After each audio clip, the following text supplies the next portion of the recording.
podcast is a member of WildGamesProductions.com and D20Radio.com.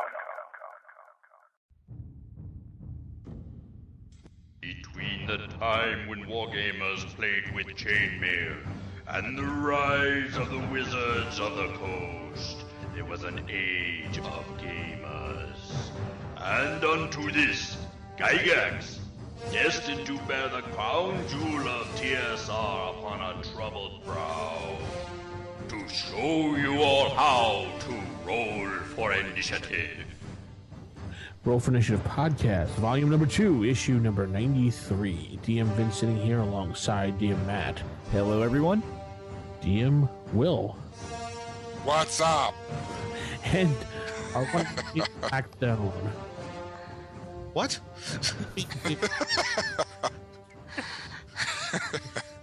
How are you, Nick? I am fine. I'm actually doing pretty good. I'm sorry, I thought you were Blackstone. I forgot. No, yeah. So we got a wonderful show this week. This week we're going to take a look at another game compared to first edition, but we'll get into that in a few minutes because we're going to get right to the good part of the show. Everybody's been waiting for this because It's all good parts. This one, We're waiting for the best part. yes, this one really good part. The crunchy bits. Crunchy bits. Yeah, Will has been talking about this for ages, and finally it's time for Will's contest. Will, I'll let you have the microphone. Oh, you want to, okay. All right. Well, You threw him off guard. yeah, it did throw me off guard. You're giving me a microphone. I'm still like, okay, Man. I Nailed the I have a head- surprise. He's stunned for 3 rounds. have a headset on. Fine. I give you the airwaves there. Okay, so I was talking about this contest for quite some time period and everything, and so it would have been a lot earlier, but I think that there was a delay in the books coming out. Yes, So there then- were. Yeah. So we had to postpone it until the books got into my hand. And since I got my 4th set of books and I got a 5th set waiting on me to get this week and everything, so I'm now ready to get this contest on the way. So real simple. All I want now. I know there was another contest not too long ago. Do y'all remember who that guy was? Do you remember what it was? There was a contest? Yeah, there was another contest where a guy was giving out books. Oh, He was. that's right. Yeah, there was a secret DM did that. Yeah. That was it. The secret DM did it. I submitted for that anyway. I went ahead and submitted my. Submitted my submission. I entered my submission. So I don't know. That don't sound right. So I submitted my submission. Is that how you say it? I don't know. It doesn't matter. Sure, Anyway, sounds good. You submitted your entry. There you go. yeah, I guess so. That's how you want to say it. So I submitted my thing into the contest. We'll see how it turns out. I did my 15 rooms and everything. Now, his specifics were he just wanted 15 rooms of a dungeon. He didn't particularly care for no maps or nothing like that. And the rooms didn't have to be all, like as it was dungeon. He just wanted 15 rooms of a dungeon, 15 to 20 rooms, 50 to 25 rooms.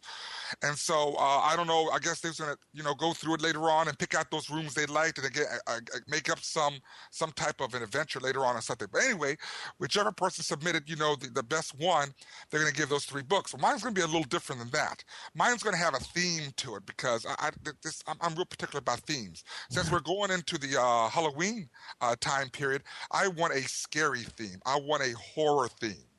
Okay. So that's what I want. So the whole premise of this is that I would like a 25 room dungeon, castle, or any type of adventure that revolves around Halloween. So it's Halloween then.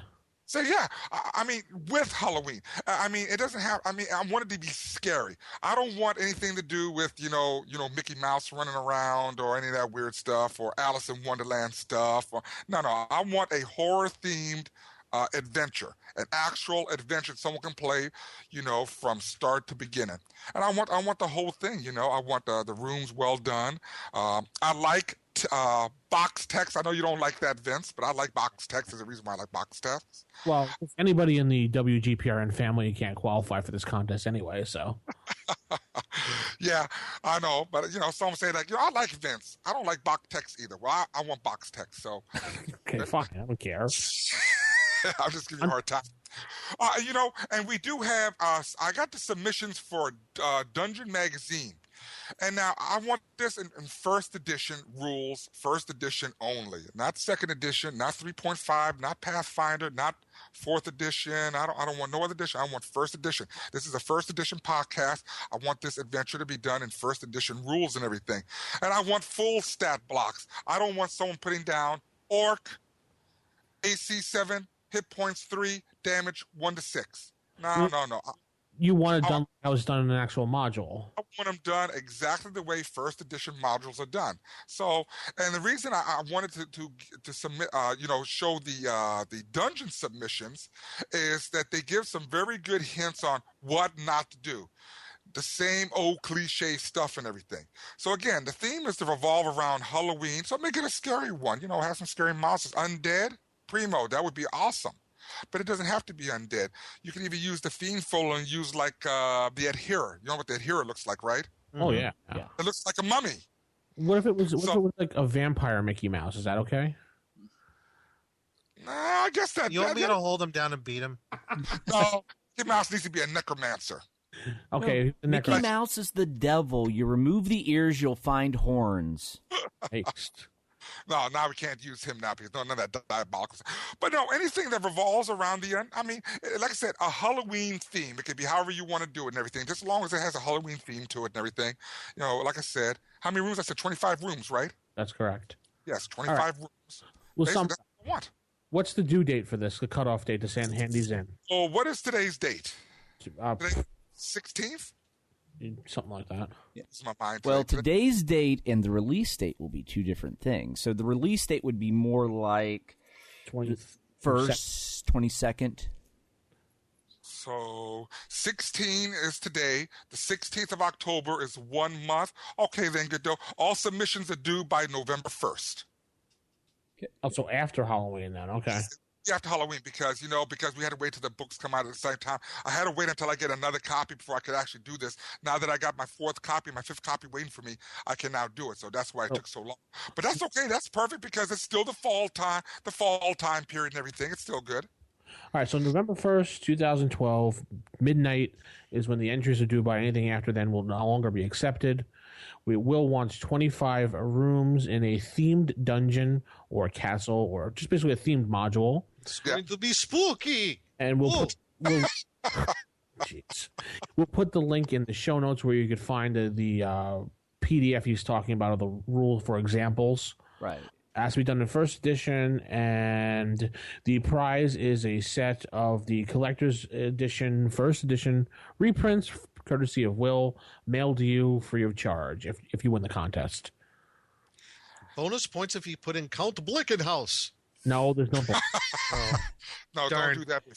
RFI, all four of us will be the judges. Will be the final say on judging since it's his contest. No, I don't want to. I would like you all to look at it and everything and let me be the tiebreaker. That's what I meant. Oh, I want to be the Simon Cowell of the group, please. No. You could be Mariah. This is a load of dung. And then we'll talk about them. I like to talk about them all when we eventually get enough of them. Hopefully we get a plenty of submissions and everything. Now, I'm going to be realistic. If I only get one or two, that's lame. That's lame. So he's looking for a couple entries, at least 10. A dozen. I'll At give us least. plenty of time. And, do it in a format that where we can read it. I want it spell checked. I want it done right. If you're going to send, something nasty and everything, don't bother. Yeah, no Coke No, statements. I'm serious though. I mean, people are going to say, they'll say 1 10-foot by 10-foot room, 1 spider, then put the little stat blocks and then put treasure. That's not what I want. No, don't you dare send me that stuff. That's B1 stuff. I don't want that. What's an example of a module you can think of off the top of your head so they can look at it for? Oh, Lord. I mean, let me Tomb of think. Horrors? No. That's not. What? You're giving them the wrong ideas and everything. Look at the K series. Look at the U series. Look at the Slave Lord series.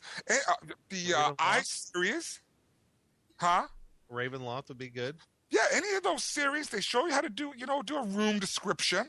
I mean, don't get me wrong. Like G1 and 2, 3 and everything. I mean, they were decent, but the text block, not having text block, I think is a killer for a lot of modules. Do they need to have a full-blown map in there, hand-drawn map, what? I like a hand-drawn map at the best. At least give us a hand-drawn map. I'm not expecting people to get campaign cartographer 58. There's plenty of free map tools out there to use. So. Yeah. But I mean, hand-drawn is just as good as long as they look decent. Like I said, I'm looking at content. That's what I judge this stuff on, is on content. So if you want to put a little art in there, that's up to you and everything and all that. All right, and the winner's module will be placed on our website and sent with the app, so everybody can see what the winner was. Yep. That'll be our free download for everybody. A free adventure comes out of it. Everything else will just become property of RFI, sadly. And Nick will just eat it for dinner, that's all. What? No. Nick is like the Paul Abdul of our group, so. Now, do we have to have in a particular She's format? hot. Do y'all want it like a Microsoft Word, or does it matter just as long as we can read it? Just as long as we can read it. Yeah. Word, PDF. Do something like that, but don't do it in doggone handwriting, because some people just don't know how to write too well, or they just write so sloppy. And I'm thinking like, okay, today's winner is Mr. Chicken Scratch. Yes, all right. So, all right, summing it up real quick. November 1st, the contest to do 25 rooms for a module and full description with monsters and stat blocks. Pictures, optional, but at least a map included with it that is keyed. November 1st. We'll put the link on there for the PDF for just some rules. And I think that's it. Oh, and as a surprise, obviously, you'll get the reprints, which is valued at $100 for all three of them. So it's not like you're getting a $5 item here. You're working for a $100 item here for free. Yes. So, I mean, if it takes you got about, almost a month and a half to do it. So, Yeah. Mm-hmm. Plenty of time. We'll see lots of entries. I mean, if you do an average of 2 rooms a day, Yeah. I mean, it can be done. And then clean it up there, do a little editing, and voila, you got yourself a little mini adventure. And don't worry about like covers or anything like that. You don't have to have like a full picture blown cover. Right. Just as long as it has your adventure on it with the name and Art by Errol Otis. Yeah. You need to hire Errol Otis to do the cover or anything. And Bill Willingham. And of course, provide all the other pertinent information like full name, address, and email address, and a phone number, please, so we can contact you. Well, when we pick the winner, we'll contact them privately to ask them for an address. Don't worry about putting the address in when you first. Just your name is good enough, and email to contact you. All right, cool. Mm-hmm. So we got that out of the way. Thank goodness. I guess we can head into some sage advice now. Sage advice. Sage advice, sage advice, sage advice. This week we have only one email, but it's very long and very controversial. Now, it's just a long email, and Nick is courtesy of Nick. He's going to be reading. Yeah, sure. I can make it controversial if you want. Sure, go ahead. Okay, cool. Anyway, our one email here, chock full of information from DM Raceland Rocks, says, "Hi guys, pretty new listener. Listen to the back catalog in no chronological order. Love what it sounds like and loves the show. He has a couple questions. Mm-hmm. On episode way back, let's head back in the Wayback Machine here with Professor Honeydew." Is episode 19. You say someone had written in about you guys not liking the newer versions of D&D. Yes, here we go again, guys. Yeah. Which, of course, is fine. But the reason why for DM Nick, I think, had me scratching my head. As comments, he said, now, I'm going to take this piece by piece, everyone, just let you know. He said it was more like World of Warcraft than World of Warcraft itself was, quoting a review from elsewhere. Yes, that review, my little editorial note here, was from another show on YouTube, Game Geeks. The host there said basically it was like World of Warcraft, more like World of Warcraft than World of Warcraft is in itself. And he wants to know if I ever had a chance to play 4th edition, giving it a chance before he said something so ridiculous. Okay. That is not ridiculous. I have over 30 years of gaming experience. I read through the books.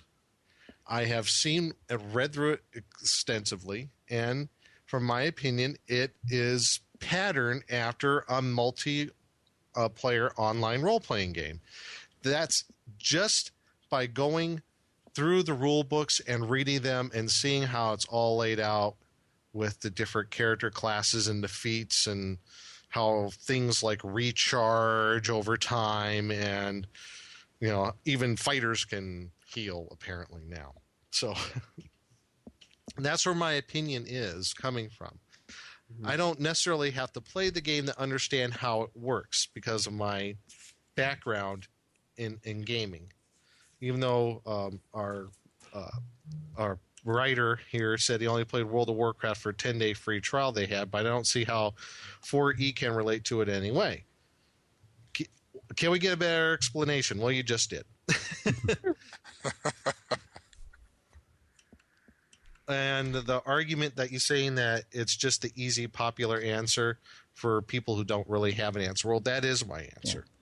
Yeah. And it's an easy one to ascertain because anybody who knows anything about gaming, even for a short period of time, can look at that game and see it as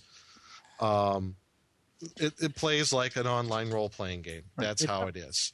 So it really isn't a simple, easy, quick answer. I mean, that's where my knowledge comes from, and I think a lot of people, I don't know if a lot of people, but I say some people do agree with my assessment. Mm-hmm. And I think after not too long ago, we even said we're not going to broach the subject anymore, but it was brought up in a reader, our listener wanted to, an explanation. So there you have it. Yeah. So I guess there's a second part to this, and I think Will's going to take that.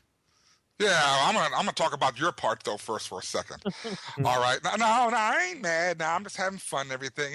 And you know what? I was always a fan. I'm almost a firm believer that I will always support someone's right to say something, and I will die to defend them so that they can say those kind of things with no problem. I have no problem with that. I may not agree with them, but still, the point comes to this: I played WoW for 5 years.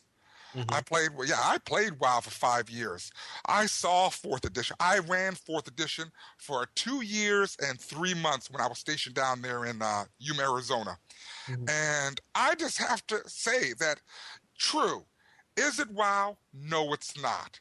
But does it play like WoW? Yes, it does. I mean, it does. It has a lot of the same elements contained within the video game, and I just and I'm not saying that it's the popular answer. No, I'm not one of those ones that I have to hear 1,000 people to convince me that something is wrong, but it's actually right, or whatever the case may be. Wizards themselves even said that too. Say again? Wizards themselves even said they made the game to cater to the younger crowd that plays online games. Right. There you go. Yeah, and that's the whole thing. And see, and this is the funny part. And I'm not being, a jerk about this, but have you ever seen the World of Warcraft RPG? Yeah, or have you seen the EverQuest RPG? Yep, I remember that one for sure. Okay, they did that in D20 rules. Now, yes, had they done 4th edition as in a D20 rule subset, I would not right now be saying that it's almost like WoW. Do you see adventures in World of Warcraft, the computer game? I don't see none. I don't see no adventures. And the same thing applied pretty much to 4th edition as well, too. It's primarily designed for battles, skirmishes on a battle map. The adventure, the role-playing portions have been taken out. Yeah. Well, my thought is you can role-play anything. Be it, I can role-play Shell Shock, the Victory Games World War II board game. You can role-play anything. However, the emphasis in Shell Shock is tactical combat. Same with 4th edition. There is a heavy emphasis on tactical combat. The game itself assumes you're going to min-max your character to a certain amount just to be functional in the game. Also with your at-wills, your dailies, and your encounters, those are very similar if you think about, one, how your character gains them, to how you level up in a World of Warcraft, or as I've played a lot of City of Heroes. You gain a level, you get new powers, and all those powers have different recharge times, which is the difference between a daily encounter and an at-will. And then you also have your utility powers, which you have in those games as well. So from that standpoint, there are similarities in the advancement and the power selection you get. But it doesn't mean it's a bad game, and if people don't like it, it doesn't mean you shouldn't play it. No, if you're enjoying it and having fun, play it, enjoy it. Who cares what other people think? It's just not for us. Exactly. I mean, with fourth, it's just something different, and not everybody's going to have the same taste. Right. And you can role play in fourth. However, since so much emphasis is put on you must play your character with a certain amount of tactical knowledge, and min-maxing, people get hung up on that and put so much focus on character design and encounter design, on making sure the math works, they forget to role play. So you can role play in it. It's just a lot of people forget to, because so much emphasis is put on the number crunching. Well, and see, that's a good point, and I'm going to tell you a great example of that. And I shouldn't have said that you can't role play. You can role play almost anything. Have you ever tried role playing Killer Bunnies? Well, yeah. You can't. You did? Oh, my goodness. I don't know how you did it. But here we go. Now, watch this, though. They came out with that supplement for 4th edition called Revenge of the Giants, I believe it was. Yes. Have you seen that hardback book? I actually own it. When you look at it, you know, if they did adventures like that, I think it'd be awesome for any edition of the game. I think that is a great concept. Have an adventure, do the entire adventure, but now when they get into a certain room, there should be another portion of the book you go to show you how the battle is set up.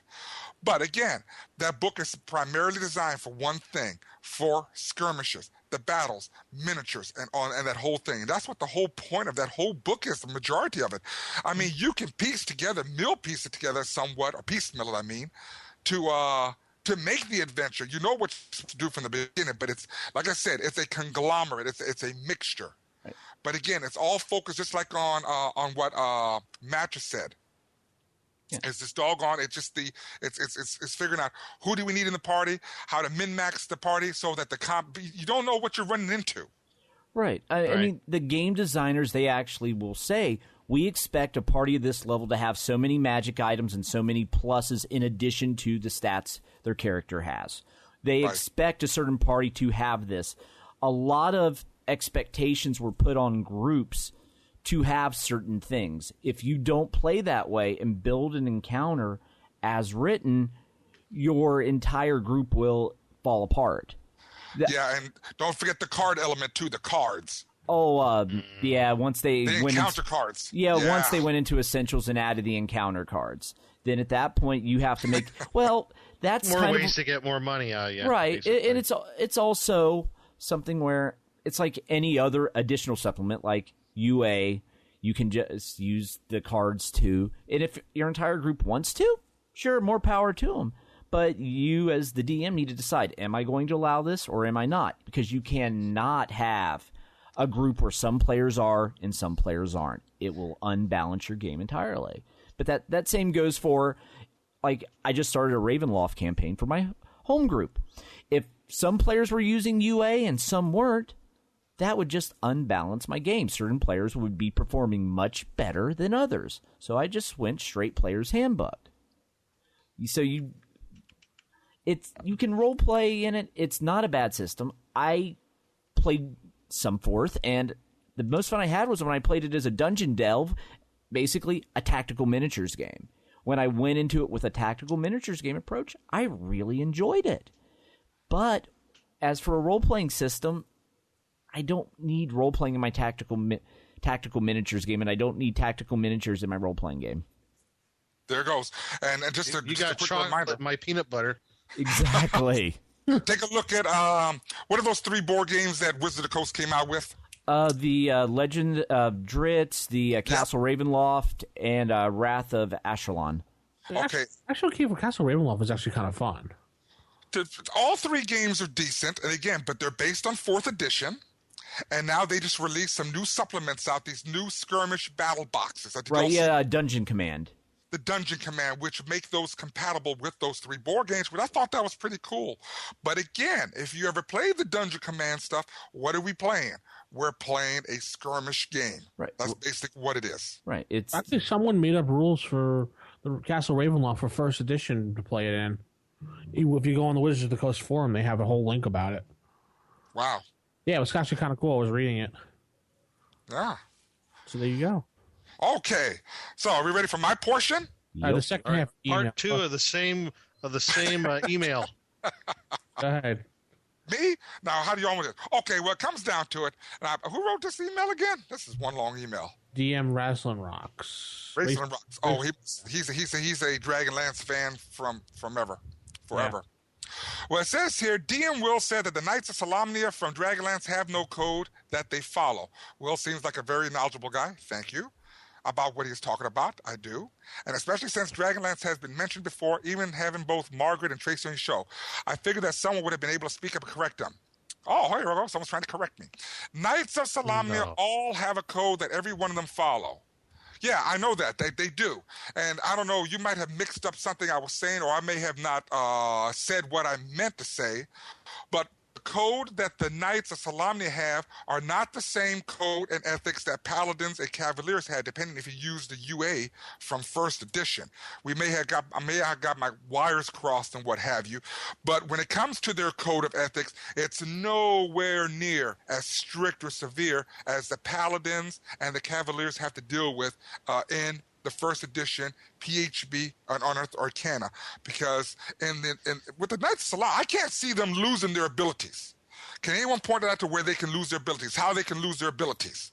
I didn't see anything for that. No. Yeah, I didn't see anything either. Nothing in there stating they can lose their abilities, and I'm going to tell you why. Look at Lord Soth.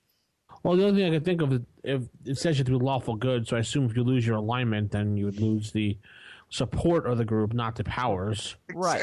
And that's the whole point that I'm trying to have here. So when I talk about their oath and their goals or whatever it is that you know that I messed up on, or maybe there was a misunderstanding is, yeah, they do have some type of order or a code or a code of ethics or whatever it is, everything, but nowhere near like the Cavalier and the Paladin. Now, of course, if you're using just the PHB, the Paladin, I mean, it doesn't take much to lose that.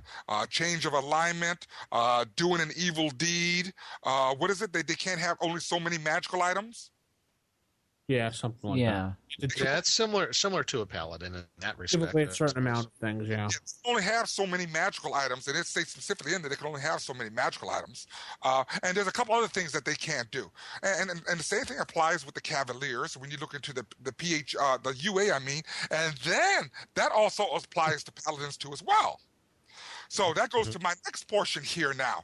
It says here, what does it say here? Knights of Solamnia we don't want to go that one. The code has been around since the Knights were founded. We know that and everything. On page 16 of Dragonlance, it talks extended about the oath and measure. Yeah, we know they have an oath and measure. That's not what I was saying. It's not the same as the Cavaliers and Paladins of the first edition PHB, though. And let's see it now, plus they're lawful good. Yep, we know that. Also, he says that Knights come from different areas, which is just completely wrong. Guess what there, DM Racing Rocks? You're incorrect. Please take a look at page 11, and it states right there under the Cavalier portion, Noble Knights of Kingdoms. These are Cavaliers now. These are always found in service of individual kingdoms, which is plural. It has an S at the end of it. That makes it plural. That means many kingdoms, not just one, and may be considered candidates for the Knights of Solamnia. Now, take a look at page 12, and look again. It says Cavaliers and Paladins. Look at that portion right there, my friend. It tells you that they can come from different areas. They have to qualify through service by joining the Order of the Crown to be considered a candidate to be a Knight of Solamnia. So yes, they can come from different areas. So please try and correct me again. You're out of order. He's out of order. This whole court's out of order. Well, then I refuse to pay the fine, and then you can hold me in contempt. But cats and dogs living together. Mass hysteria. So no raceland, no. I see where you're coming from, but no, not all knights of Salamnia have to come from Salamnia. They can come from different regions. They just have to qualify for the service, which in turn means they still have to meet the the alignment requirements and whatever other requirements there are to be of that particular Knight of the Sword or the Knight of the Crown or whatever. It states right there on page 11 and page 12 on both those categories on the Cavaliers and Paladins. Not to mention a credit check. Yes. Oh yeah. Well, let me tell you that. Stool and blood sample. Mm-hmm. Well, I didn't say mean that, but wealth has a lot to do with it as far as the Knights of Salamnia are concerned. So let's see what else it says here. Salamnia is a large country. At the time AD&D was being used, only those of noble human blood in Salamnia could apply to knighthood. That's not what it says in here. So just giving the heads up, that's not what it says there on page 11 and page 12 under the Cavalier and Paladin type thing there. But so anyway, I'm glad that you listened to the podcast. And yes, if I do say something wrong, please call me out on it. I'll eat my hat in a heartbeat. But in this case, I'm not wrong. I'm correct. Okay. Well, thank you for your rant and get off your soapbox now. I'm kidding, Will.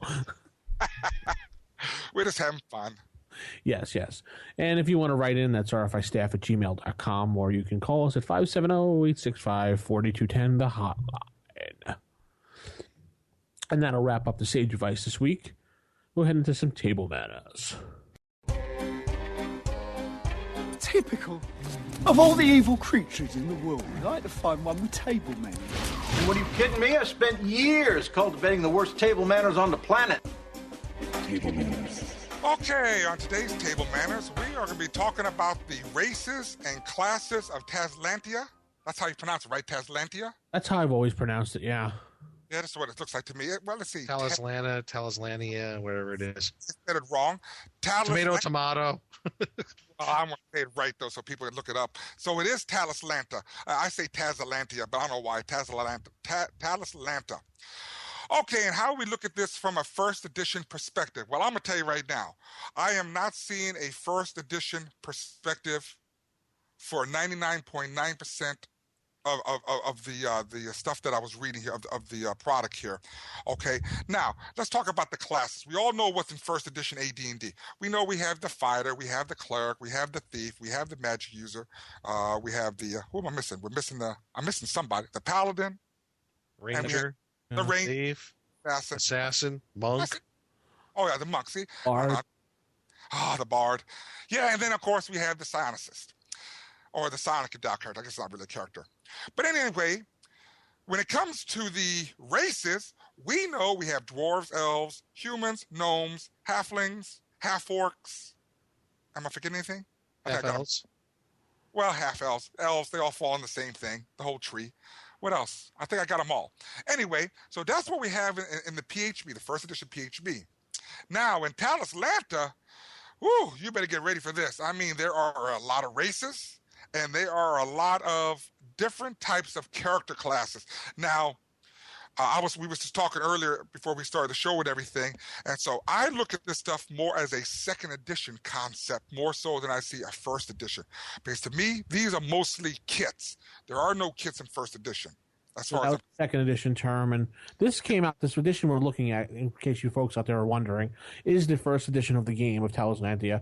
They are on the 5th edition, and you can go to talislantia.com and download the books for free if you want to look at them. And I think this came out like around 85, 86? 87. Yeah. 87. So, first edition, yeah. So 87. So when did second edition come in? 89? 89. Yeah. So, see, there was already some thoughts about, I guess, what was going on here, and I wouldn't be shocked if they got some of the ideas for this kind of stuff here. But as you look, and it starts on page 10, I believe. It starts on page 10, and then from there on, it just goes down the whole thing. Now, this is what's interesting about these character types. That's what the section is titled, character types. It's race and nationality and their profession. Right. So I think their profession is what their class is, and their race and nationality. That's just two different things. It depends on where they come from in the land and what race they are. Now there's a lot of races in here, and some of them I can't even pronounce. But I'm sorry. But there is no elves. Yeah, I mean there's a couple in here that look like elves, kinda. But that's their whole quote. elf free since day one or something like that. Yeah, No elves. right. So, I mean, just for examples, let's talk about some of the classes in here. You have this thing called an archer-mage. Then you have knife fighters. Then a swordswoman. Then a magician. A witch man. What is this? A thaumaturge? Oh, no, thaumaturge? Is that how you say it? Thaumaturge. Yeah. Scout, wizard, warrior tracker. Tracker sounds like a ranger to me. A corsair, and a manhunter. I wonder if there's a woman hunter on here. Well, there is a concubine. Oh, there is a concubine, necromancer, merchant, a muse. There's a white witch, a tundra scout. So you can see the various types of what they call their professions. And this can easily be equated into first edition classes. But of course, there's going to be some type of modification to where they probably will have some type of special abilities. Hence, my thing saying that this is like a second edition amalgamation of rules here, because that's where you can play a fight and have all those different types of kits. Now, I did see something very interesting here, and it was called a Sindarin. Sindarin. What page is that? Yes, Sindarin. Well, that's if you take a look at the pictures. I'm looking at the pictures, Oh. and that's on page. Oh my Lord! I can't look at the page number on these things because it just jumps right up. Page 29. 29, okay. Page 29? It might be one above that. I'm sorry. It looks like page 28. Now, when you take a look at the creatures, they got these neat little pictures of all the creatures in here and everything. You say, like, well, this looks like an elf. This looks like a dwarf. This looks like a human. This looks like something weird. You even have assassins in here. And then again, you're going back to the wizards and you got rogues. But what I found interesting was the one they called the Sindarin, which is almost a branch of the Sindarin, which is actually an elf in other role-playing games. And then so they got the warlord, the tomb robber, the bandit, and it just goes on, the charlatan, the swordsman. So as you can see, these are their professions. This is what they do. So I didn't really find a set class like a fighter, and under fighter you have all the different types of fighters. I didn't see that. Did y'all see that?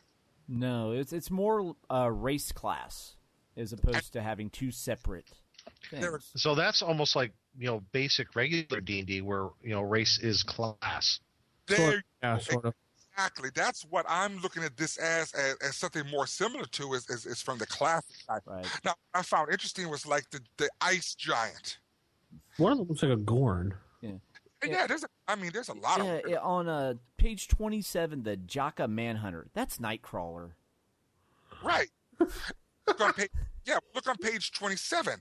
I mean, look at the gnomekin and the green man, gnomekin. So that's close to a gnome. And I mean, so basically what we got here is with this particular game, as I see it, you're going to play a particular race. And if you play that particular race, you could play a particular type of, you'll choose a particular profession that falls under the race. But it appears that, like, for example, now there's some that you probably can't get, like the Beastman or what was that cannibal one? I saw a cannibal in here, so a man-eater or something like that. Really interesting. Yeah, there's a lot of weird things in here. I'm just trying to figure out how these things work. Now, with the professions, and this is where the things come in now, is that they got their special abilities, your wilderness skills, your trades and crafts, your scholarly pursuits. So let's say, for example, you are a magician or a wizard or anything that falls in there. So your scholarly pursuits would be like geography, horticulture, linguistics, metaphysical doctrines, arcane lore. And if you are a combat-related profession, then you just take, I guess you get to choose from this is where the skills come in now. Remember, skills, and there are kind of skills in first edition. We know where those come from in those other books. Proficiencies. But proficiencies, but here the skills, primary combat, secondary combat, combat training. It's very interesting how these things are decided depending on your profession. Right. Mm-hmm. Yeah, it's actually reminding me a lot of Palladium, like Palladium Fantasy. Oh, Yes. You're right. You know what? That's a good point. Yeah, Right, because I'm familiar with that too. Yeah, Yeah, because they have the racial character classes that give you different attribute bonuses, but it will also say these are your skills, these are your special abilities. It'll affect your hit points, and and same with the picking of your skills. It'll say you can pick out of this skill set. It actually is more Palladium Fantasy. Right. Yeah, because now if you take a look, it's kind of weird. See, I'm not certain how they do the picking out thing, but for example, I'm gonna take a look at one like the Saw Rudd Warrior. I mean, his size, he's 7 feet, 7.5 feet to 8 feet tall, 5 to 700 pounds. His physical characteristics as per is Sauron, so he must be like some type of lizard-like creature, but he's more massive and brutish. Now, see, his skills are primary combat. So there's got to be something that falls under primary combat to where there might be another set of skills, sub-skills. I think I saw sub-skills somewhere in here, and it just, there's just so much to read and everything. And it just goes on and goes on. Then you have your backgrounds, and then you have your common abilities. So again, you have your proficiencies, you have your skills. So I got to figure out how they break it down. What is a skill? What is a proficiency? What is an ability? Yeah, primary combat is actually what they call the skill. Right. Okay, that's what it is. Okay. Right, and secondary combat means you're full-time. Primary combat means you're like full-time. That is your job. You're trained in weapons. Secondary means you dabbled in it. Same with primary magic, secondary magic. And then combat training means you're proficient in a specific weapon. Magic training, you're in like it's more specific focus. Right, exactly. So, I mean, there's a lot of nuances in here when it comes to making a character. And honestly, by looking at what you were just describing, what I was reading on here, I feel like, wow, this must be hell making a party of players. Yeah. So that each one can complement one another. And I didn't go into the whole thing about who gets along, who doesn't get along. He's 800 pounds and this guy is 19 feet tall, and it just goes on and goes on. Now, one thing I found interesting here is how they do the spell casting, the alchemist stuff, and fans of first edition AD&D know that a mage can't wear any armor, or a magic user cannot wear any armor. Right. Well, this game here, they can wear heavier armor. They just can't wear like the plate mail, the real heavy stuff. But it looks like they can wear chain. It looks like they can wear, like leather or that kind of armor. And I really didn't check to see whether or not it had any, negative impact on them and everything. So, yeah, I think Matt brought up the concubine. Mm-hmm. Yeah, I guess her race is Batrian, and her profession is a concubine. Mm-hmm. And next to it, it says that she has to be a female. So again, so if you take a look at her skills are magic training, combat training, concoct elixirs, primitive magical talents, and it's kind of weird. It says fetishes only, and so that makes me wonder what they're talking about. Dance, seduce, and lip reading. Yep, and then she has a special ability, beguile by scent. So it's like a pheromone. Yeah. So it's just interesting how these classes and races and all this stuff it's just an amalgamation of a lot of things. But if anything, this reminds me of second edition, those handbooks. Remember, like the handbook of paladins. Is that what they call it? No, the complete handbook of paladins. Yeah, all the splat books. The splat books, splat, splat, splat, splat, all over the place. Yeah, that's pretty much what this is here. And it's just amazing. These monsters or these races, they're ugly, they're huge. I mean, they're gigantic. I mean, some of them are like 8 feet tall, 9 feet tall, weighing 600, 700, 800 pounds, and I don't know how to go from here. I mean, like look at the Huna witch woman warlock and the Jafir merchant. It could be a bandit or the Jafir wizard. So my question is, if you played a Darkling, it says Darkling Warrior, can you play anything else besides a Darkling Warrior? Is that the only one that you're limited to? That's what I'm asking. Or these are all the characters or races you can play? I think they're examples, and you can mix and match. Okay. If I remember correctly, when we played the second edition, but I played second edition, not the first. Which okay. It goes into more detail on things. This is very limited in description on a lot of things. I don't understand how they were able to play any half of the stuff in here. Yeah, this stuff is very confusing. Go ahead, Nick. I thought this was very interesting when you talk about the races and classes. I think it probably goes with the game in a larger scope. That I guess at that time, as this came out around 87, so mid-late 80s, there was at least from my experience, from what I experienced at that time, that there was some gamers that were trying to find other things besides D&D to play, and they wanted to do something, maybe radically different from D&D, and I think this is one of those games. Because like you said, Vince, well, one of their taglines was "No elves," you know, and this is one of those games where it's like, you wanted to play a fantasy role-playing game, but you wanted to do something different than the big 800-pound gorilla in the corner that was D&D at the time. And this was one of those games that provided that. So I think that was kind of interesting. It's just like, it's fantasy role-playing, but, none of the, I guess, stereotypical things that you would get from a regular D&D game. I think that's what makes it unique, makes it definitely a different flavor. I'm looking at the second edition book right now in my hands, and right now page 21 to page 45 is the different races and different classes you can play. Wow. So they upped it a lot in the next edition, and as well as the pictures too. 3, 4, 5 pictures. See, now this one they have actual skills. I mean, you couldn't figure out what skills were what, Will?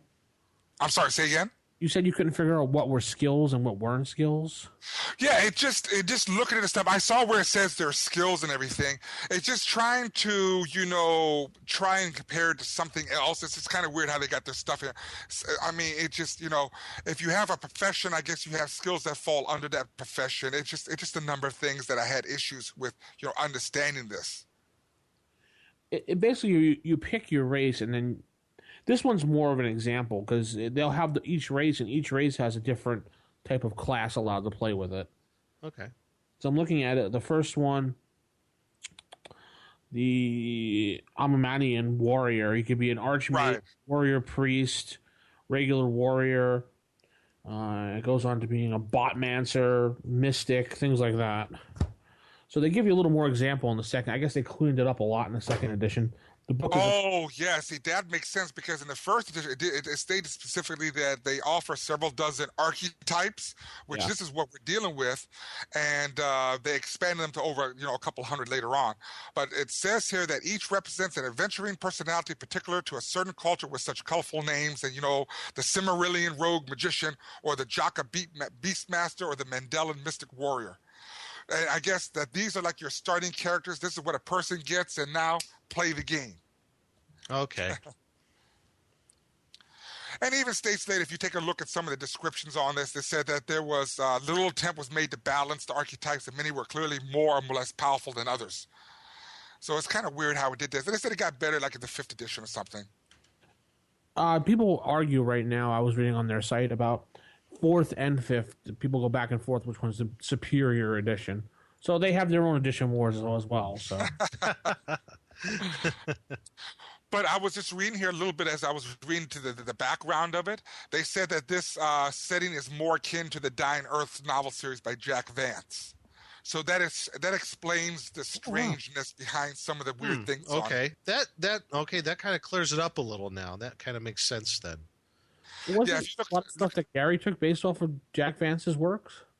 The magic system for the most part. The magic system for certain, but I don't think he took the other stuff because we do have elves and orcs with pig faces in 1st edition D&D. Right. The pig faces again. It's a running joke. Pigs with orc faces. Ugh. That's worse. Yeah, I'm looking at the website. The Talislanta, still no elves is their tagline. So still no elves. Yeah, it also states it's very few references to Norse Celtic mythology or the imagery of Tolkien's Lord of the Rings.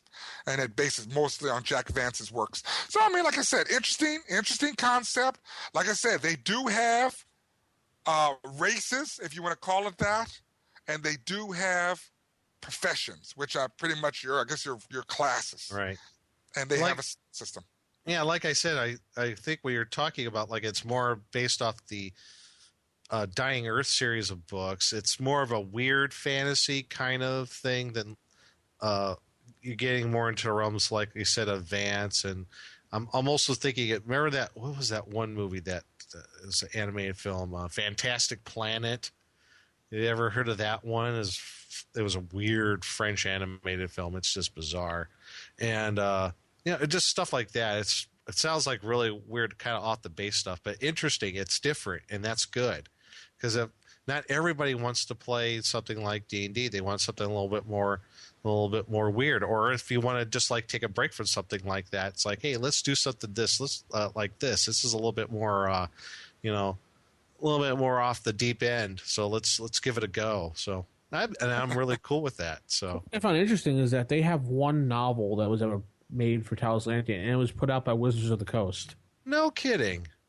Huh. Yeah, that's what it says. Matter of fact, the publishers is amazing because it started off with Bard Games and Wizards of the Coast, Shooting Iron, Morgan Press, and then I can't speak French, but I'll start Ludopathis Editeurs. I don't know what that means. That's all French. I have to say, all books look really well done in 5th edition compared to the rest. Well, when did the second edition come out? Because I see that the first edition came out in 1987. 89. Yeah. That's strange because the second edition is not mentioned here. It just goes from first straight to third, fourth. That's because Bard Games produced the second as well. It was the revised version in 89, and that's what they call the second edition. Oh. Okay. And then in 93-ish is when Wizards of the Coast got it, and so that was one of their very early releases in the RPG realm, which we know that was quite a bit of an issue for them at the beginning. Well, it says here that 2005 was the D20 edition. Yeah. So that had to be the Wizards of the Coast. No, Wizards before when they were a very young company. Oh, okay. I see. Yeah, this is like, oh, hey, we got this little card game called Magic, and we are releasing the very first set, Alpha. Yeah, that was around when the Alpha set came out. Actually, yeah, because this is in 92, so actually that'd be a little pre-Alpha, I think. Yep, it was. Yeah, that's that's pre-Alpha. 93, the Alpha set came out. Yeah, so they Wizards of the Coast produced it in 92. Yeah, So Morgan Press did the D20 version. How weird. And then the French got the hold of it. Germans, Italians, all different translations of the book. Well, I noticed that they said there's 8 versions of this game. There's 8 different editions. Yeah, Well, there's 5 different editions, but there's 8 if one counts ash cans. And I don't know what ash cans are. those are just like little miniature sets. Like ash cans in comic books were just like little miniature comic books that usually were stuffed in with Wizard magazine.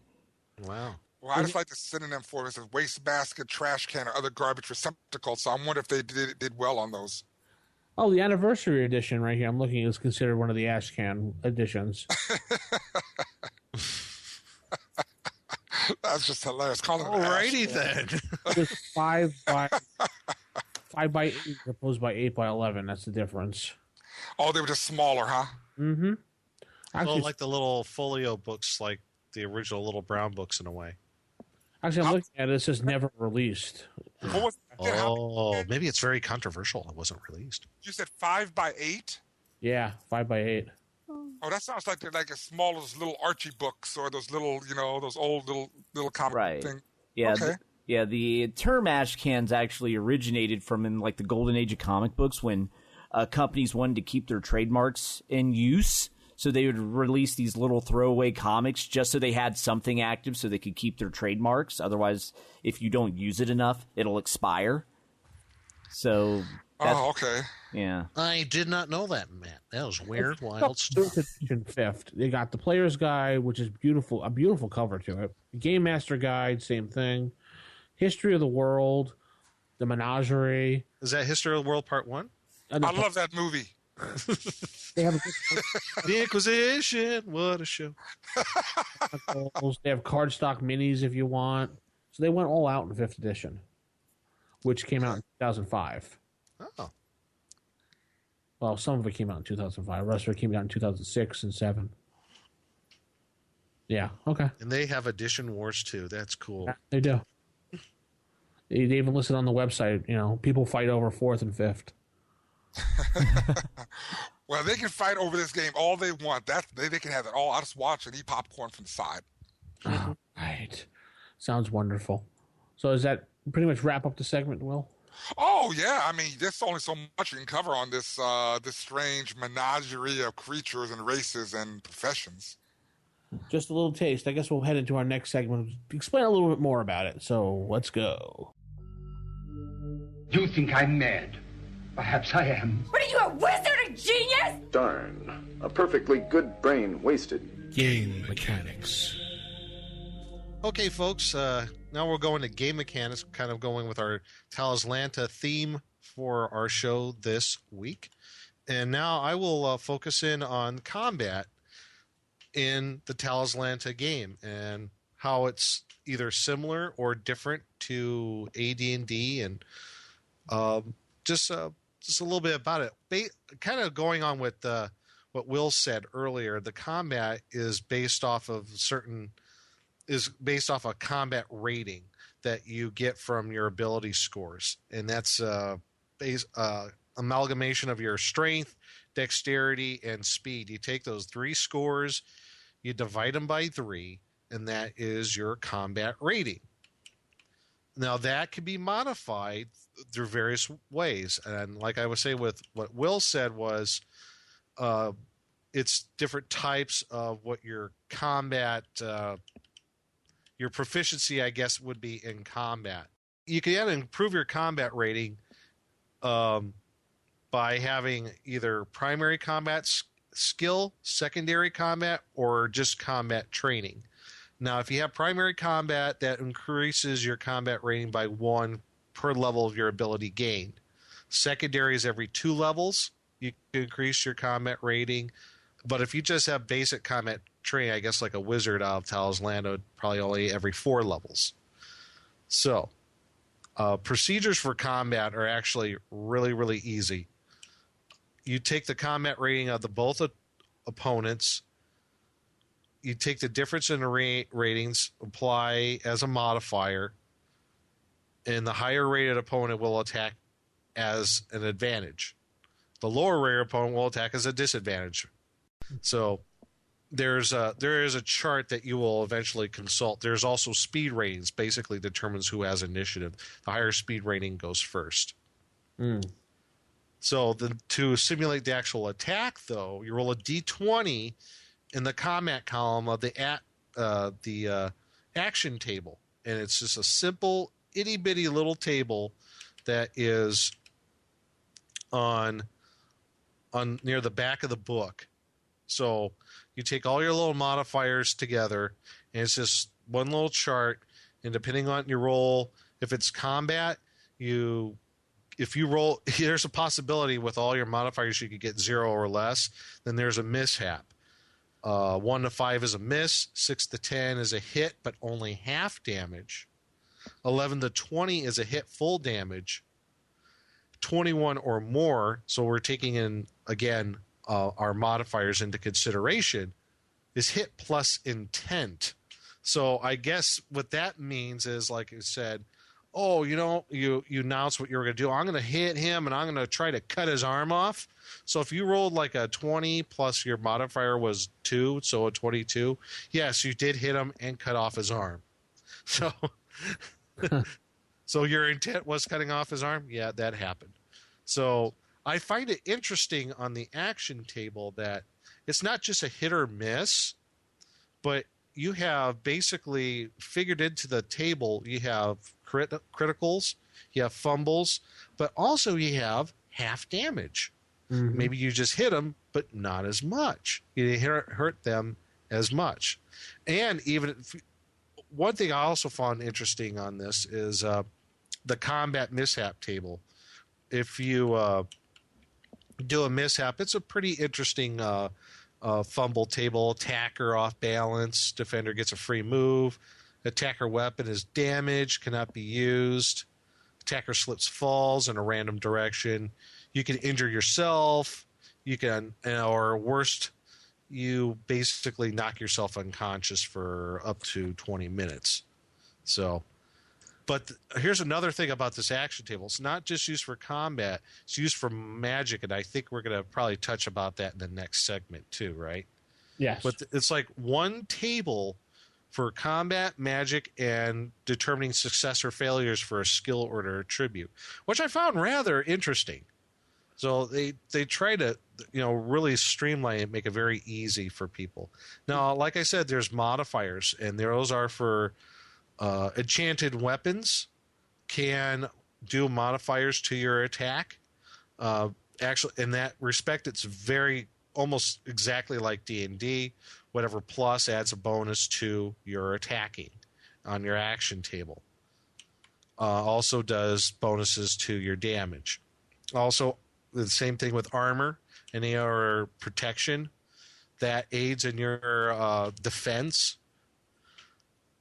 You also have some other little things that they talk about, a few paragraphs about undefended attacks and how that works. A little bit about missile weapons and how they are different from regular melee weapons.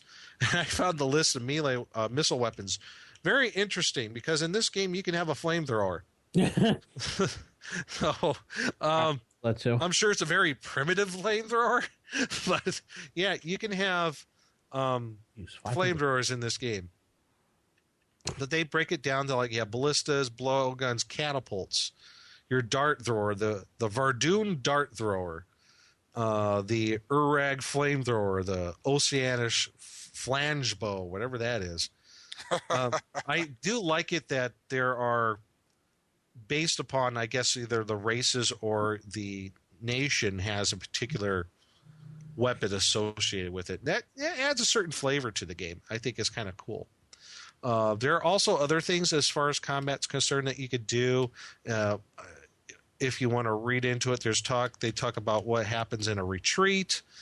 If you want to use strategy and tactics, how you could use that to maybe modify your or attack and defenses, and that's up to the GM to decide how much of a modifier is, how ambushes and surprises work, so those are in the game. You can also do subdual. It's not just like in regular D&D, it was only really focused on dragons, but you can subdue any opponent. You just have to announce your intent to subdue. Blunt weapons, fists, blade pommels, and similar weaponry may be employed for such ends. And damage caused to subdual attack is only half actual. And when an opponent is reduced to 0 hit points, they're actually technically unconscious if you're just doing subdual attacks. You could also do shield parries. For only 2 pages of combat, it's actually rather detailed on some of the stuff. Actually throws in a paragraph about shield parries, so you can have that in your game as well. But as far as any similarities to D&D or comparable to it, like I said, the only real thing I see that's similar to it is your modifiers to your attacks or to your defense. Either depending if you have magical armor or magical weapons. What thing I did particularly like was that it's one chart for everything. Yeah. I mean, yeah, for simplicity's sake, that's cool, but I guess there really isn't any difference as far as between your wizards and your fighters who maybe could hit better. I guess the only way you could determine that is, I guess, wizards probably only have the real basic combat skill. So that's, I think, the only real way that you can differentiate between your different classes is maybe, I guess, a priest type would only have a secondary combat skill and the modifier wouldn't be as much. I guess that would be a way of really differentiating between the different classes. But essentially, anybody has a pretty good chance of hitting and doing the same sorts of results to another attacker. The chart kind of reminds me of the DC Superheroes game when you have the chart for everything. Yeah, and that's true. I'm actually glad you brought that up. That does remind me of that a little bit about the old face rip thing, and that kind of a line graph chart from Marvel superheroes. I mean, it's a pretty cool concept. It's just different. I think there are some things that maybe you could actually take out of here to maybe use in a regular AD&D game. I like the idea of the shield parry thing. I think that's pretty cool. Maybe if you want to throw in flamethrowers in your game, you find out what damage they do. That would be cool.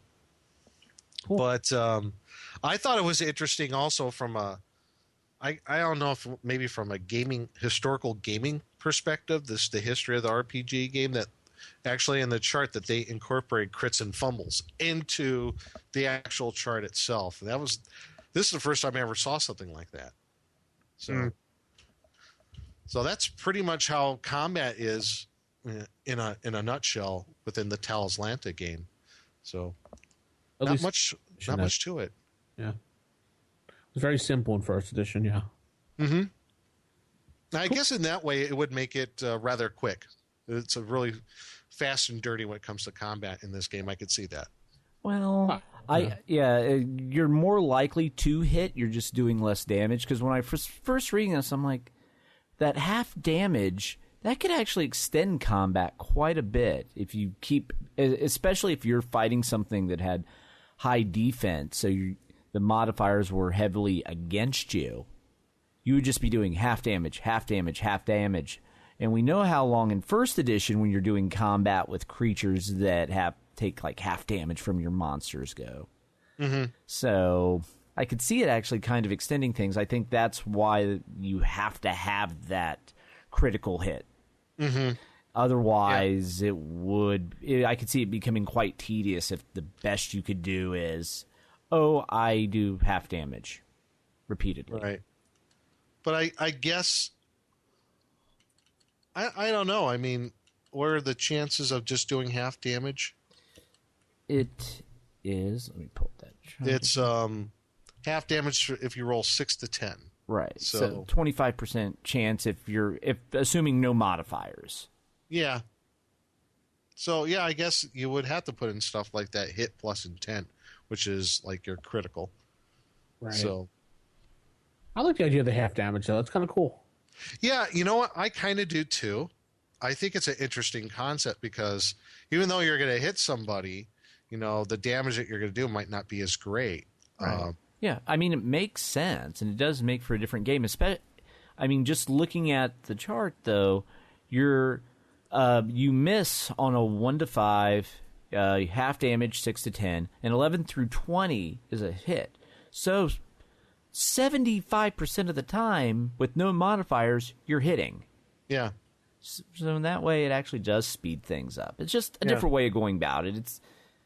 It's kind of like how in Palladium, you have to roll like an 8 or higher on a d20 to hit base. Right. So, but then there's more defensive options in Palladium, just like there's far more modifiers that'll get you up or down in this as well. So, just a different flavor. Well, yeah, they tried to make it different, and they didn't want to be like TSR's game, so they made their own. Yeah, exactly it. They wanted to be different. Yeah, it's got a different flavor. Bland, but it has flavor. Well, put some hot sauce on it. We'll play. All right. All right. With that said, we'll head into our last segment of the night.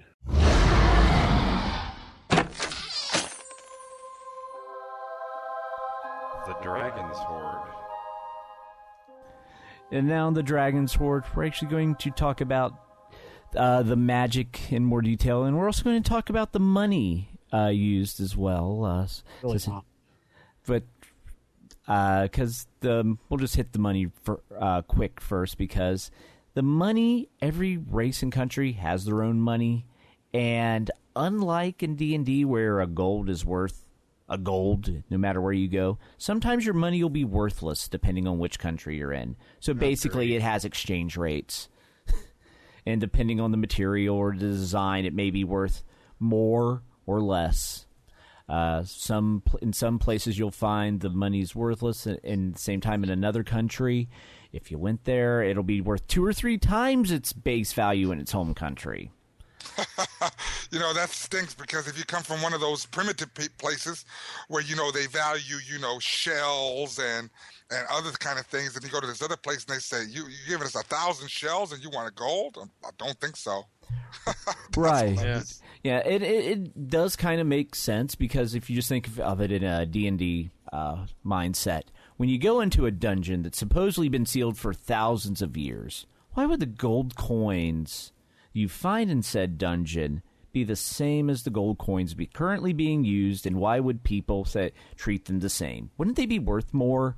So it makes sense from a logical standpoint. It just requires some accounting and bookkeeping to remember well.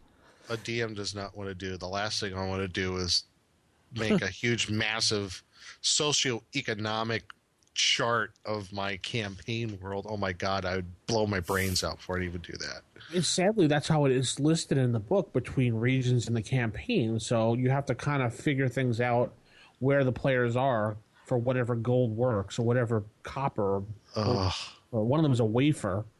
Where you stick it in your mouth. Wafer? It's a wafer thin? You put some cheese on it and hand it around. I was thinking more of those Thin Mint wafer things. I like those. Good. Yeah. Anyway. But yeah, it's like, and then there's like the gold pinnacles that traders and merchants like because they're hard to counterfeit. You have your antique coins. You have the Imran. They have brass rings that are worth 2 copper, but the lands that outlaw slavery will not accept these as coinage. So you just end up with all kinds of weird things like that. So if you were to run a game and have a lot of inter-country travel, you're going to either have to find a money changer or carry lots of different currency with you. So you could be a millionaire in one country and a pauper in the next, all depending on the type of coins you have. Actually, I like that whole concept with the different nations and the different types of coinage, especially when you're playing games like Greyhawk or Forgotten Realms and everything, because some nations deal in slavery. So when you peddle their particular coin in nations that do not support slavery, dude, we're not going to take your coins. This is slave money. No, it's my money. I just got it from selling slaves. I like the idea. I hate the execution of it. Yeah. I honestly think it's just way too much stuff for a DM to deal with. It's like, wait a minute. Do my players really care about exchange rates? Do they want that in their campaign? Probably not. Well, it depends on who they are. Right, and it also depends on the type of game. We're a bunch of economists sitting down playing this game? I don't think so. But if you're playing a game where inter-country relationships and battles are like the focus, having that makes, I think, perfect sense. Well, if that's the focus of your game, which Talislanta, that kind of is the focus. It's how are all these different nations and races interacting with each other. That's the focus with any campaign. I guess it just depends on how much detail you want to throw into it. And is it necessary detail? Is it necessary for the story? Could be, if you want to go with that, the economic side of things. If I could guess, I could see like a nation where they might consider it in their best interest not to take the coinage from another nation, so they're going to kind of like, put the economic stranglehold on that particular nation. If you want to go into that, sure. Is it great role playing? No, it's kind of boring. That's a profession, though. There's a profession called economist. And you know what I was thinking, though? Since we're talking about, coinage. There is actually a profession called economist in this game? No, I was just joking around. But what about isn't there like a joke one in Dragon somewhere, like economist or something like that? There is. Yeah, like say papers and paychecks or something like that. It's called. Yes. What about steel pieces? Well, that's Dragonlance. No, I just did that because Racing Rock sent his email and said I was wrong today. So I just say steel pieces. Steel pieces. This whole concept, I think they were trying to copy the whole medieval dark themes when there was different kingdoms and different kings had their own source of currency. I can tell you one thing. If you're going for like an actual medieval thing, there was hardly any coinage in the medieval world, not until later. Right. It was mostly barter. It was mostly barter and trade, and if there was any coinage, chances are it was probably just around the Mediterranean area. Oh, well, I'll trade you my little red belching fire lizard for that white chicken I can eat. What's the exchange ratio for a belching fire lizard to chicken? The only thing I can think of is from Hitchhiker's Guide to the Galaxy, where that giant triangle coin. Yes. You know, I'm talking about the giant rough triangle coin. It's like how many thousand miles wide? Like, who's going to carry that? I will trade you my orc with pig face versus your orc with non-pig face. No, I'll trade you your orc with pig face with your cleric with edge weapon. Hey, let's not get ugly here. Keep this clean, people. Well, I'll take the pig with the orc face, though. Okay, you can have it free. I'm sorry. Yeah, but the coinage, it's an interesting concept. It's not for everyone. It does add flavor to the game, and also it's a nice little way to help control the economy, so your players aren't kicking the door and looting the room of every coinage, thinking they can just walk around with all this money. So. It does help rein in the wealth of the players some, but so I think we've hit most of everything on the currency, unless there's more trading wood for sheep we want to do. So let's go and talk about the magic system. I mean, we've touched upon it earlier. It actually follows the similar resolution chart that combat does. But instead of having like a half damage, like physical combat does, it actually just has a success. So it actually has 2 successes, and it still has the fumble and the extraordinary success. What I found really interesting about this is that it doesn't have like our first edition has the spell limits per level. It's kind of the spell, you compare it versus the caster to get your magic rating. Right. It's just it's just like it, and you can just keep firing off spells. I do find it. They have the magical mishap, which I always just love these little fumble charts. It's like the best one is they roll the fumble. They would know they rolled the fumble, but if you roll a 1 or 2, there's no noticeable effect, except a 50% chance of a side effect later. So that's kind of like the fumble for the future. That almost reminds me of the Hackmaster spell mishap table, where you could have a spell mishap, but it doesn't affect you, but it like affects one of your family members. Right. Yeah. Because you can rebound on the caster, or could reverse in a random direction. This phase shift, caster is teleported to a random location. You finally, like there, it's like you find out your cousin suddenly has like, pink with purple spots. How'd that happen? Yeah. Well, I did have a spell mishap about a week ago. Right. Or if you roll a 17, a black hole effect, you're drawn into another dimension. Oh, great. Yeah. So it's kind of nasty. It's actually kind of like the combat mishap, because there is, if you roll an 18 on it, attacker suffers an incapacitating injury, cannot continue fighting unless healed. It's the balance of being able to cast spells above your level, so. Right. Oh, Temporal Rift. This would be horrible as a GM. Caster falls backward in time. Okay. 5 seconds. Boom. Done. Right. It's like the Omega 13. Oh, sorry. Or you can be backwards or forwards, so that's your choice. I had 5 seconds. Boom. Done. So it has a little bit of a time travel built into this. So it's like, oh no. But yeah, it's definitely interesting. I can't, when trying to use this in D&D, no. I wouldn't. You'd have a lot of angry players, I think. Yeah, if you throw this in with the spell limits, absolutely. Because the whole point of this chart is to help balance out the fact you can keep casting spells. Right. Yeah. If you throw this resolution system on top of a limited spell, you get your first level magic user. You have your one spell a day. You cast it. Uh-oh, you have a mishap. You're now in a black hole. Yeah, I was just thinking, like, oh, okay. This just ups the mortality rate of the magic user, like, way up. If you rip out the spell system and put this in first edition, I think it could work. Right, you would have to entirely replace the spell system. But for this one, it shows that when you first begin as a spellcaster, you know every possible first-level apprentice spell. You're taught that by your master. Everything else, which is higher, like Initiate, Adept, and Master, you got to go out and find. There's no like book sitting on the shelf go, here you go, my young friend. Here's your next level of spells. You got to go out and find those suckers. And then you could try to cast them if you can remember if you remember them.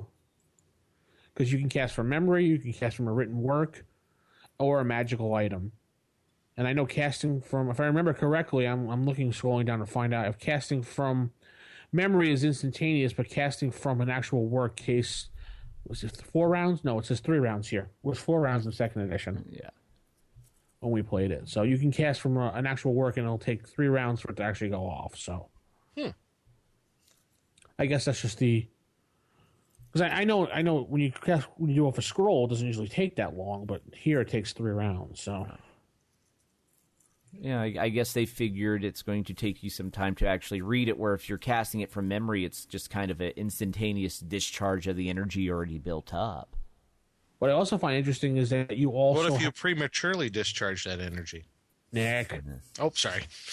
You also have the ability to mix potions, too, concoct mixtures and potions. So not only are you a magician, you're also an alchemist. So you can make up probably... You can make up healing spells or flying things or anything you can do with a potion. So I think that's pretty interesting, but only the low-level stuff, because that's all you were taught.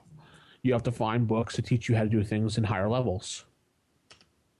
So it's all about finding and excavating and learning. Right. Which is similar to AD&D in that sense, because when you're trying to gain additional spells, you get your 1 spell per level that you researched on your own. After that, you need to start getting them from other people's spell books. Mm-hmm. Oh, Darkling Warrior. He looks kind of cool. Sorry. Yeah. Get the pictures. Anyway, so that's magic and that's money in Talislanta, and that's basically going to wrap everything up for the day. Oh. Oh. Just to recap, Will's contest, the contest of Will, we'll call it. That's actually kind of cool. The contest of Will. What are the contests of Wills? A 25 keyed, mapped adventure, whether it be a dungeon, whether it be a wilderness adventure, whether it be a castle, underwater, in a giant pumpkin, anything else, in the palm of your hand.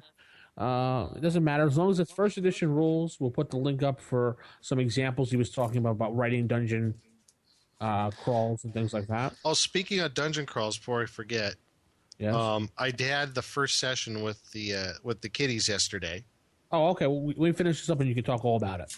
Yeah, and I'm gonna post something on the website. Just want to let everybody know it'll be up there in the next week. Okay. November 1st is due by 12 p.m. midnight. rfistaff@gmail.com is where you'll submit your entries to. If it's that large and you can't attach it to an email because you went all out and super duper did everything, contact us. We'll figure a way to get it to us. And every entry becomes property of the podcast, unfortunately. That's how we have to work things. And the winner will be displayed on the website and handed out as a full-blown module with Will's double thumb-up approval picture on the front of it. No, I'm kidding. With cover by Errol Otis. Yeah. You all are adding things to this contest that I did not agree to. We're just kidding. I'm adding to the fact that it'll be distributed. The winner will be distributed and displayed prominently so everybody can see. I think cool. That's fair. Anything else, guys? No. Nick, you want to talk about your session? Oh, I just wanted that, like I said, quick mention. It ran the session yesterday with the kids who could show, and they had an awesome time. Good. They did not want to leave. So they had What did they play? We're doing Temple of Elemental Evil, my friend. How old are your kids? They're 11, 12 years old. 11 to 13. They should be playing Candyland. No, not anymore. They've outgrown all that a while back. So, yeah, they're doing – and I will post on the website how they did, and they came up with a very imaginative and unique way of dealing with the Moat House. Okay. So you can look on osrgaming.org/forums where you register and join in on the fun and talk with Nick, who's starting topics now. Yeah, I know. Isn't that crazy? I know. I almost ended. It's just nuts. I know. It's out of control. It's crazy. Or you could join us at rfipodcast.com and read all the show notes and wonderful things that we post on there. Not really, but you can go there if you want. Please go. And that'll conclude the show for this week, guys. Okay. Woohoo! We're going to be going out this week. Keep it original, keep it old school, and what else am I going to say? No elves in Talislanta. Yeah, and clerics with blunt weapons. Good night. Good night. Bye, everybody. Bye. Bye. All right, well.